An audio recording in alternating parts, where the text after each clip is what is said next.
नमस्कार. मंगला पटवर्धन. आज ना पेटी वाजवायला काढली.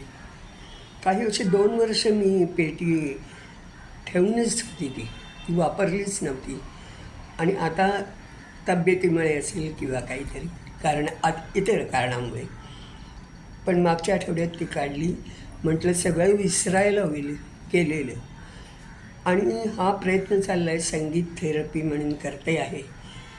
तर आपलं कुटुंब आहे ना, सासर माहेर, त्याच्यावर म्हटलं टाकायला काही हरकत नाही. तुम्हाला जमेल तेव्हा बघा. रागवणार नाही, कारण आता 84व्या वर्षी आवाज तर नाही, पण पेटी तरी वाजवता आली पाहिजे असं वाटलं. म्हणून ही उठाठेव.